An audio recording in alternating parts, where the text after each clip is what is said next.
that sometimes you're in a position and you are not sure how you're going to get through something, and you really just don't see your way out. But for whatever reason, it all works out. It always works out. When you think that, things are just collapsing, it always works out. So you have to just keep pounding the pavement and keep pushing through, and, it'll work out the way it's supposed to work out. Period. So welcome back. I am in these YouTube streets once again, trying to practice consistency. I definitely am going to be more intentional on posting more and building myself up, right?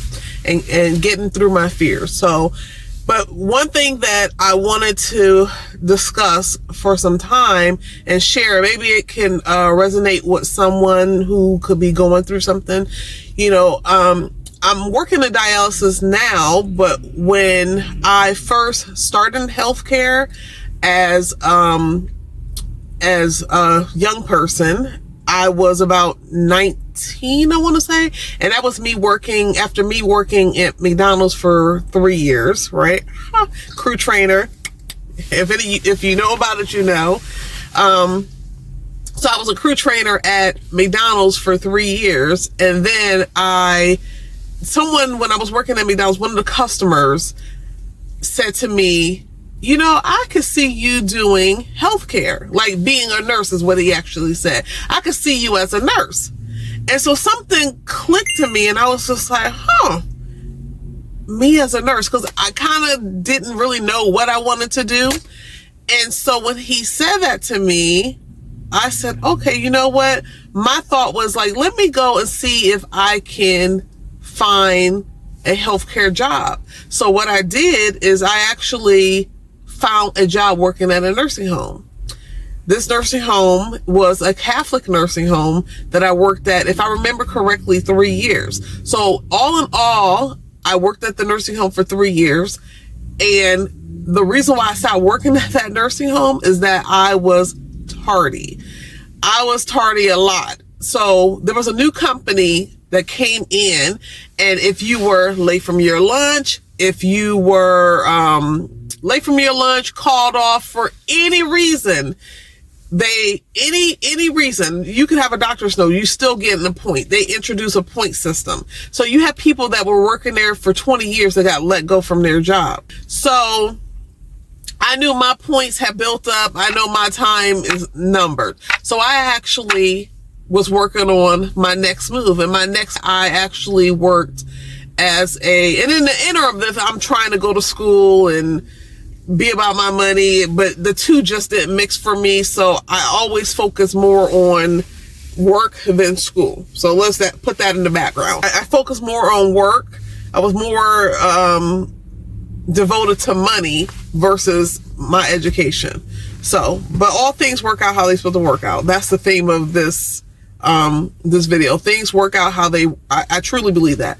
So I found a travel agency as a nursing assistant, because I was a nursing assistant for the I don't know if I mentioned, for the 3 years I was I got trained, certified as a nursing assistant. So I actually found I feel like I'm all over the place. So I actually found a job as a nursing assistant for a travel agency. So you would go to different nursing homes, or if you had hospital assignments or sitter assignments, and that's the kind of work that I did. So I would do that work, and then I might pick up another agency. I'm hustling. I told you I'm about my money. I'm hustling, getting my hours. It would be nothing for me to work 16 hours a day. I'm working 11/7, 7-3. I have no kids. I'm 19, 20, 21. So this is the kind of work that I'm doing. So I think that I found out that I was about 22-ish, maybe 23. I think I was 20. No, I found that I was expecting when I was 23. And I'm still working like crazy. So at the time of me being pregnant, I was working at a nursing facility that, it was a little bit of an uppity nursing facility or whatever. So I'm working at the nursing facility and I transferred. Now I'm probably, I don't know, at this time I'm probably 6 months pregnant or something like that. I go and now mind you, I've been doing this work for like the longest. Is that correct? Was I pregnant when that happened? I'm trying to think now. My mind. Maybe I wasn't. I can't even remember the date that happened. Without me going and looking at my paperwork, I can't remember exactly. But for some reason, I want to say I was pregnant. I can't remember now. But anyway, me being pregnant doesn't matter. I actually transferred the patient from the bed to the chair without assistance. And if I remember correctly, the person was a 2-person assist. And so the lady unfortunately got hurt. So of course I go and report it to the nurse. You know, I've always tried to be honest, let them know what happened, you know. And if you work in nursing homes, a lot of times, you know, not saying it's right. That's not what I'm trying to say. I'm not saying that it's right, but a lot of times you would maybe transfer the patient, even though there's supposed to be a 2-person assist, or you're just taking upon yourself to just do it because, you know, you don't have help, right? It could be short or whatever. You don't have help. So they sent me, because of that wrong decision that I made, that put me in a situation that I lost my licensure, believe it or not. I lost my licensure. I had to go to a hearing, state what happened, the whole thing. I mean, hearing, right? With the board of nursing. Like, that was, like, I was so shocked that, you know, I understand that the patient got hurt.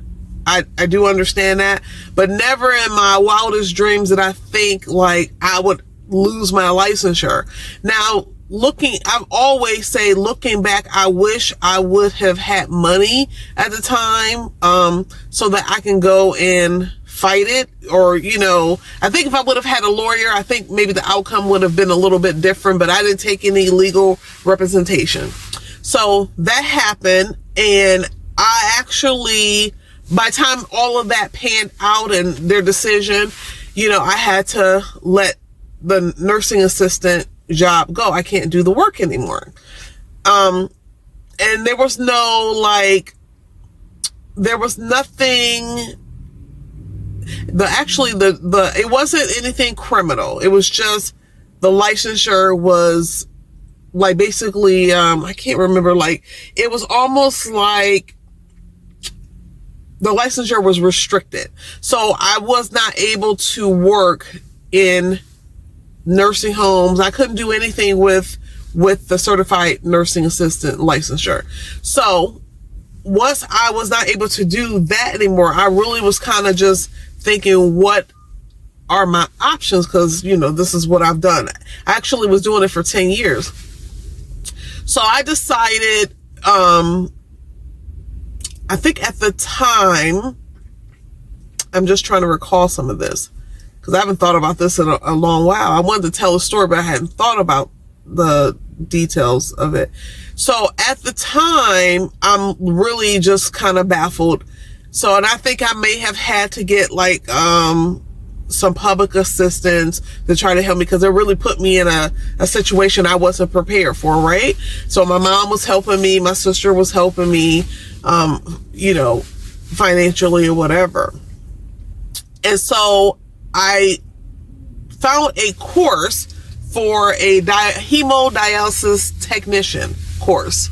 So I decided I'm going to take this course, but in the interim, I believe I found a job doing, I would say telemarketing, because it was like basically like a call center, not telemarketing. It was a call center, and the call center was me it's an intake. So you're taking calls for Dirt Devil.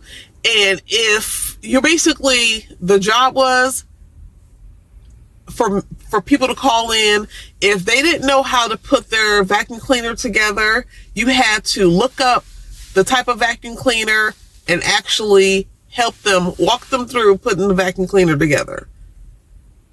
And I'm literally, even at that time, I'm young, I'm just like, are you kidding me? I thought you can't, but I'm a hands-on person, so maybe that's why. But in my mind, I was like, you cannot be kidding. Like, you actually are calling in to have somebody help you put this together. Like, usually you just follow the directions. And I mean, I don't understand what's so hard, but oof. So, and then if they called and said that they were in fear that their dirt devil was going to catch on fire, you had to escalate it up, right? So I did that for about 6 months.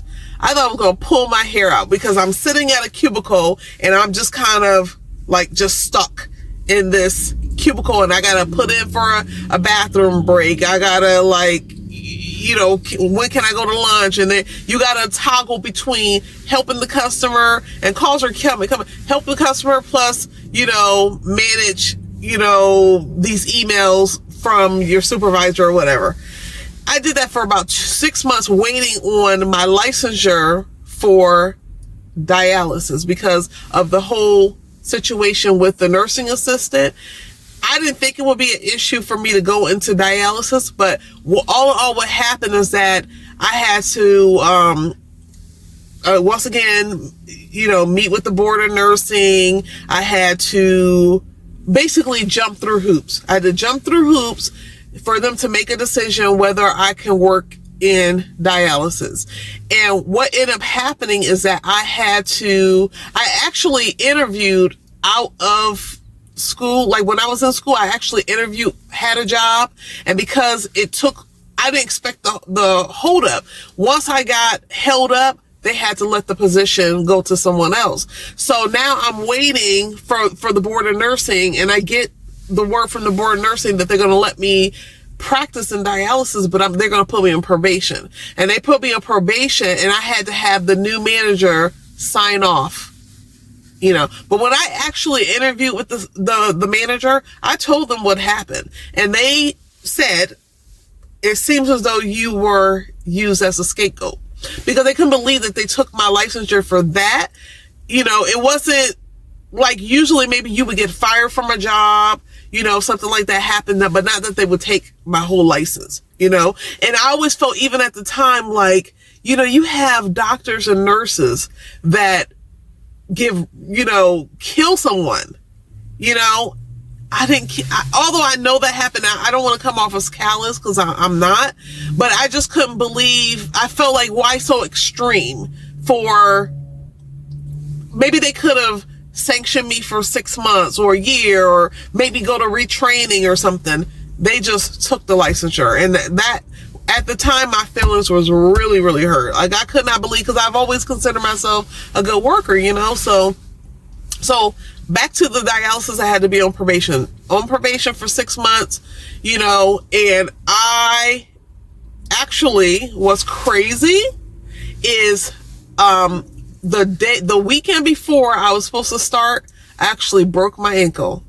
I broke my ankle, and I went into training for that, because although I was trained, I still had to do like the HIPAA and all the, like, the first 2 weeks of, because they train, but I already came trained, so I still had to do like a good week or two of like their preliminary stuff, and then I can go to the actual work site.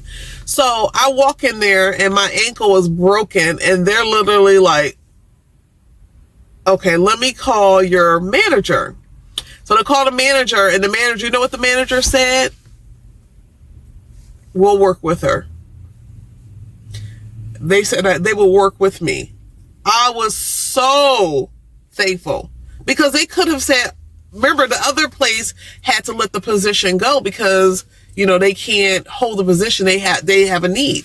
She actually told me, we'll work through it. And she worked with me. I kind of like worked my way up until I got out of the cast, and then I had to use a boot and all that. And, you know, that was 17 years ago. So, and another good thing that happened with dialysis, with dialysis, the hours are so early. You know, some units, they could have the opening staff come in at 4 o'clock in the morning, 5 o'clock in the morning. You may do 12 hours. So easily you can do 5 to 5:30, right? So at the same time, I'm working on doing dialysis. I came across this person. I'm calling, trying to find childcare, because at this point I have 2 kids. And when I call around trying to find childcare, I found someone that she said, I don't compete with the daycare centers. The daycare centers, you know, have a schedule. She's like, basically she go over and beyond what the daycare centers do. So if you need to stay at work till 8 o'clock, I can stay at work till 8 o'clock. When I say I owe so much to this lady, Rhonda Brown, because had it not been for her, I wouldn't have been able to work dialysis either. Like, I mean, childcare is hard enough to find, but to find someone that's flexible with your hours, if I want to work extra hours, no problem. She wouldn't charge me anymore. If I signed my kid up for soccer, she would take the child to soccer and let them be in their soccer, and I'll come and meet her at the field to take over. Like, when I say wonderful, like, I owe so much. Like, I can't even repay her because she did so much to help me. She really did. She really made an effort to help her mothers. So I can never repay her. I would not be able to do dialysis without having her to help me, you know? So that was big. So that was basically almost 18 years ago that I've done dialysis, and, you know, it's definitely paid the bills. Definitely you can take dialysis anywhere in the United States. They have different licensures. So I did have to sit for a test. And if you don't pass a test, then you can't work in dialysis also, all in all. But I literally, and, you know, another thing that I forgot to say is that I got into dialysis because of a friend. A friend was in dialysis, because most times you don't hear about dialysis unless somebody is doing dialysis that you know, or there's a patient that's, you know, like your family member is doing dialysis, or you are a patient yourself. That's generally how you run into dialysis. Dialysis is like a secret cult unless you know someone personally. Okay. But I mean, that's how I've been able to pay bills and take care of my kids. And I've been able to be stable because, you know, of healthcare. So I've been wanting to tap into that for some time. I mean, I think if it, you know, it's hard as a single mother unless you have a support system, it is hard to do dialysis with the hours, you know. It is. So like I said, my mom stayed, some hours away. So where I was living, I didn't have like family support per se. So, but if I wouldn't have found her, that would, you know, most times like your parents, they have to work, or grandparents have to work, you know, these days, you know, but I can never thank her enough. Ever. Seriously. And every time I go back home, I make sure I look her up and I go see her. Always. So, but I came to say that sometimes you're in a position and you are not sure how you're going to get through something, and you really just don't see your way out. But for whatever reason, it all works out. It always works out. And that was the premise of the story. When you think that, you know, things are just collapsing onto you, it always works out.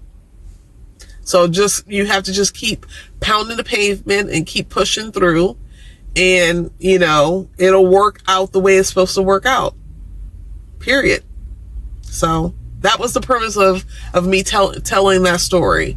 You know, where I'm at right now, I've been doing this I have even a better job than I did when I started. I'm making more money than I did when I first started dialysis. I would have never imagined me making, even though the money that I'm making now, you know, you get used to making that money, you need even more money, right? But I mean, I'm making the most money I've made up to date with the job that I have now, but I need more money. Yeah, it's still not enough because there's even more things that I want to do. But you know, you just have to basically counter yourself and push through. And so now, because I'm trying to turn a new leaf and I'm trying to learn new skills, now I have to push through and weather the storm of not feeling that confident doing dialysis. I'm sorry, feeling that confident doing the YouTube and the videos and the camera and the editing and, you know, trying to put it all together and learn as I go. It's okay. It's a challenge that I welcome. So, and I know me taking this step, I'm taking this step in the right direction for my future. I know that I'm going to be successful in the things that I touch. I just need to keep at it. So the message is to keep pushing through and it will all work out. So until next time, take care of yourself. See you soon.